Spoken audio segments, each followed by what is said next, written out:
What's good, everybody? UFC Paris wrapping up. I thought I was gonna do better than I really did. Because it was looking so good, looking so good. I had a lot of my picks right, and I ended up folding on the last four, which is very painful, very painful. I got all the last four fights wrong. I'm gonna go over what happened, and I'm gonna get right into it. First up, Balaji gets submitted by Chris Duncan. So this one was a little bit interesting. I did pick Chris Duncan to win this fight. Chris Duncan was, kind of getting pieced up a little bit on the feet. Oki was landing some good shots, some jabs, some 1-2s. And then he starts ensuing his own takedowns, which I thought was strange. It really kind of got to my mind towards like this fight being, getting closer. I was like, damn, I might do Chris Duncan submission. But I just didn't really believe in his submission ability, and he wraps up a guillotine and put him out. It was kind of a weird situation. He just was out, and he started ground and pounding him, but he was already out. It was very weird. I've never seen that before, I don't think. But ultimately, it's a good win for Chris Duncan, man. I'm just a little torn. I have to be a little bit torn due to the last four fights, man. I am, but good win for Chris Duncan, and we'll see what he can do next. Next up, Daniel Barrez gets the split decision win over Victor Altamirano. I really thought Daniel was going to get a finish here. He dropped him real bad in the first round. He ended up, kind of cruising a little bit. I would have liked to see more body shots. He didn't really throw as much as I thought. I think he was a little bit worried about the takedown. Altamirano had no intention of really taking him down. I believe in the third round, Victor dropped him. That was right. He dropped him with that spinning elbow. Pretty crazy. But Daniel Barrez comes in there and, drops him in every single round. And I took a Daniel Barrez KO, like plus 580. It was destined. I thought it was going to happen. Didn't happen. It's all right. But Daniel Barrez comes out there and gets the win. Look at that. Two dogs first, winning. That's crazy, man. But it kind of just flipped upside down. Good win for Daniel Barrez. Next up, Taylor Lapulus gets the UD win over Vince Morales. I kind of expected this. I did expect this. Taylor Lapulus, he couldn't finish a guy in a wheelchair, man. This guy has, I'm sorry, no finishing ability whatsoever.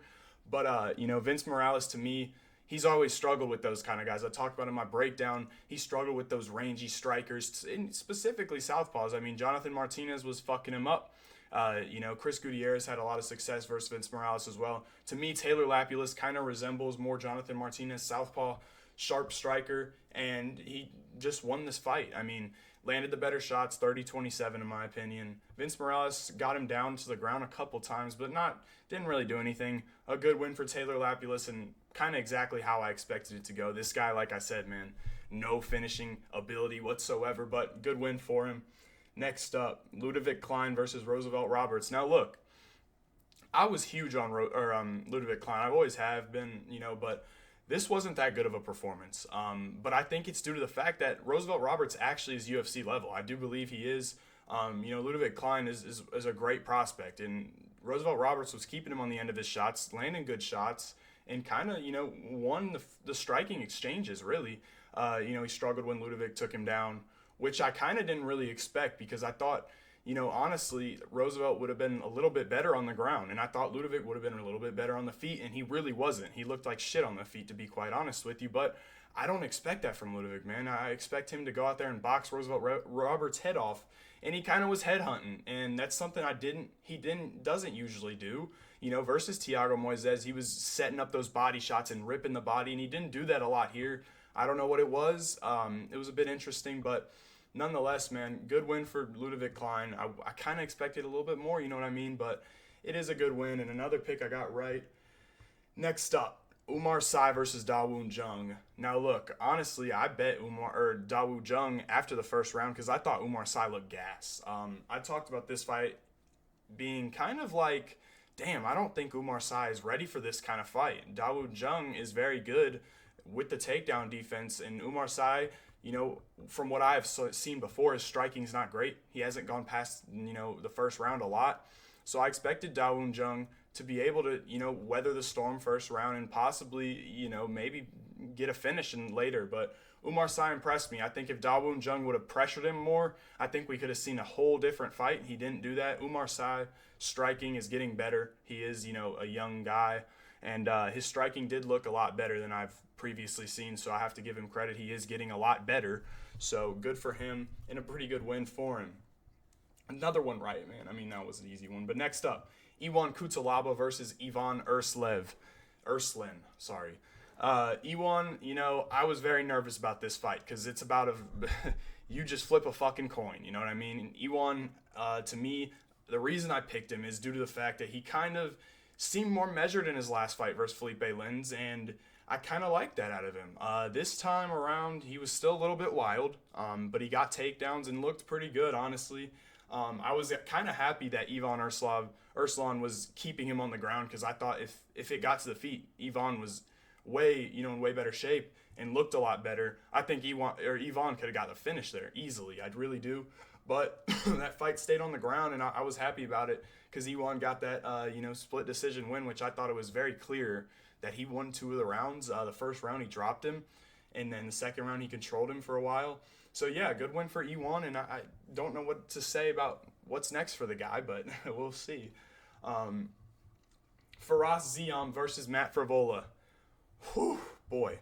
I mean, this was one of the best performances I've seen in a long time. I mean, this, as you can see, was a damn near pick'em fight. I believe Ziam was at one point plus 130 or plus 140 to win, so he was not a big underdog, but an underdog, sizable underdog. The line completely flipped, and I kind of understood why, because Frevola, has had success with taking a lot of people down, and Ziam had been taken down a lot, right? And Ziam looked fantastic.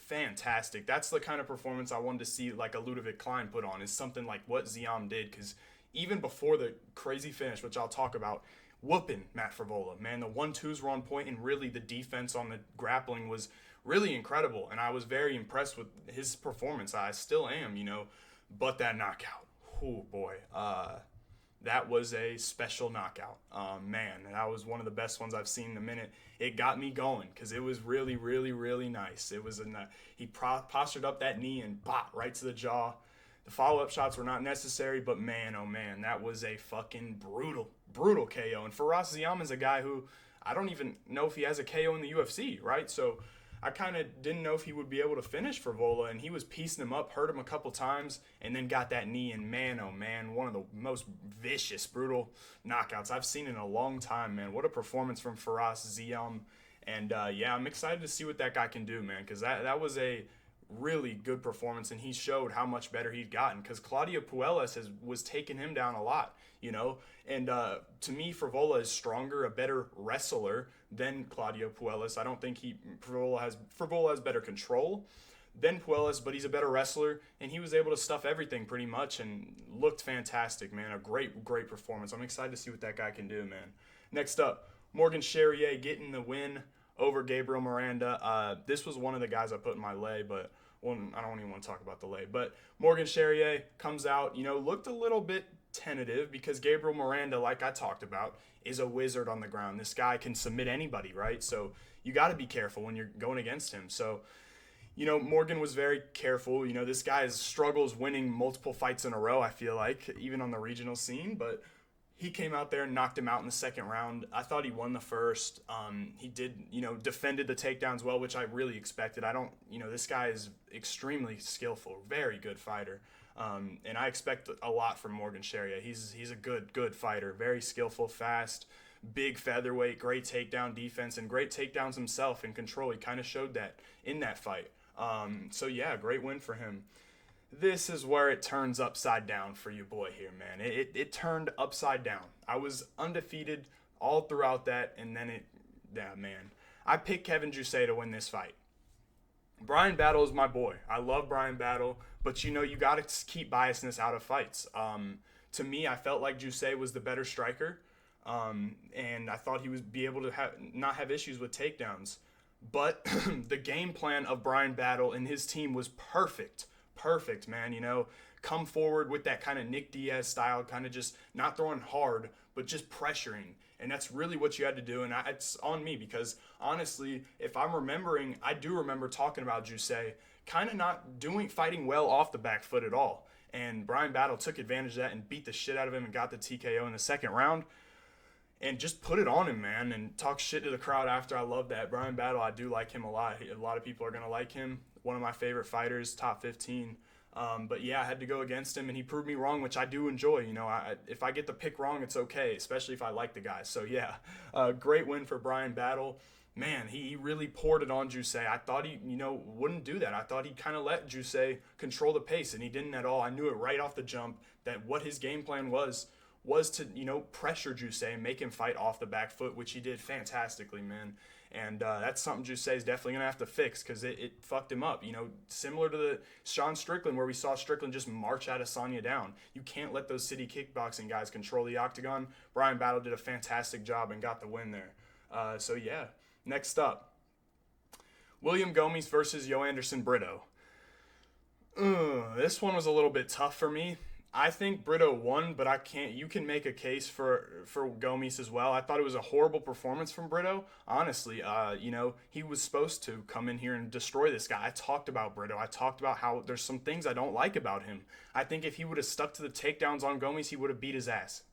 Easily, man. If he was just trying to take Gomis down, he would have won the fight. You know what I mean? Multiple situations where he's trading on the feet. It was kind of like Joanderson did so bad, but Gomis didn't really do anything to win the fight, right? But I just expected kind of Joanderson to do a lot better than he really did, and he really didn't do well, man, honestly. I thought the speed of Gomis could give him some issues. It really didn't give him issues at all. But Gomis, to me, it wasn't a very good win for either of the guys. I thought, if Brito would have scraped out a win there, and I do think he won the fight personally, it wouldn't have been a good win. If Gomis, got the French decision, it wouldn't have been a good win. So a fight I got wrong, and it just gets worse, man. I don't know. It was very brutal, this card. I was, thinking I was going to do great, and it just flipped upside down. So, yeah, it is what it is, man. Next up, Nasruddin Imavov versus Brendan Allen. Yeah, Brendan Allen, I don't know what was wrong, man. He didn't look great at all. He got Nasruddin to the ground and controlled him the whole round, and I talked about Brendan Allen's control. If he can get you on your back, you're not going to get up. That's what happened. He didn't get up. And for the rest of the fight, Brendan Allen was just shooting labored takedowns, and I don't like that because I believe in Brendan Allen's striking. I think he is a good striker. He keeps a high guard. He is pretty durable, and I don't know why he kind of resulted to doing that. So it kind of pissed me off a little bit in that sense. I think, honestly, you could have made a case for Allen to win the third round, and I know that might be a little crazy, but if you go back and watch it, it wasn't like a definitive Imavov round, right? So, but a bad performance from both the guys, man, really. I don't know what it was. I do kind of think both these guys, they have fought a lot this year. I believe both of them have fought twice. I think Imavov's fought 3 times. So it wasn't a good performance from either of the guys. I don't think a win like this gets you a title shot, honestly, man. I think he's going to have to fight a guy like Borralho, which I think Imavov absolutely... So, I'm not huge on Borralho, but I think Imavov destroys him, bro, especially if you keep that fight on the feet. Borralho is not... I think Imavov's much better. But yeah, man, I did pick Brendan Allen to win that fight. This fight, I mean, it sucks. I thought he was going to, win, and I was excited about the first takedown he got. And, Herb Dean was telling him to get up. I don't know what was going on because Allen, to me, seems like he's got, a much better gas tank than that. And so does Imavov. They both kind of gassed out. Pretty interesting fight. But, yeah, it just went downhill, man. And it sucks to see because, you're doing so well and then you're not. It's 4 in a row wrong. And it sucks because these are most of the fights that I personally bet on, right? So that sucks, but it is what it is. Last but not least, Benoit Saint Denis loses to Renato Moicano. I've talked about Moicano. I think he's dog shit. Put it simple as that. I still, even with the win like this, I don't think Moicano's good. And this just proves to my point that lightweight is falling off the face of the planet, man. This is fucking terrible, bro. I bet, Benoit Saint Denis first and second round. I had him in a parlay, which I put a lot on, and he lost. And it sucks because when you look at the fights, it's really not close, man. It really, when you're looking at the film and when you're looking at, it's hard for me to even see a way Moicano would have won that fight. Nothing would have told me that Moicano would have got him to the ground first of all, and then been able to do that to him on the ground. And I have to respect what Moicano did, but at the end of the day, man, he lost the second round to a guy that couldn't see out of his eye, which is a little bit embarrassing. He lost the second round, which is kind of embarrassing and goes to show Moicano's not good. Simple. And I like Moicano. I think he's funny. But at the end of the day, I have to be real, and he's not good, man. It's simple. With these guys that are still in lightweight, this division is falling off. Because contenders in the top 15, they don't want to fight outside the top 15. Then you get a fucking ton of people that just, it's frustrating, man. So I just, I really wanted to see Benoit win because to me, he's 10 times the fighter. But that's not how it goes sometimes, and I'm very salty about this one. I will say that just because I've been, dissing Moicano, saying how he flukes his way up here, right? He should have lost the Dober fight. He was one mistake from Dober. Dober made one mistake. He would have won the fight. Turner, another one, and then this time it was more of a legitimate win. Moicano got down there and beat the legit fuck out of Benoit Saint Denis, which was very impressive.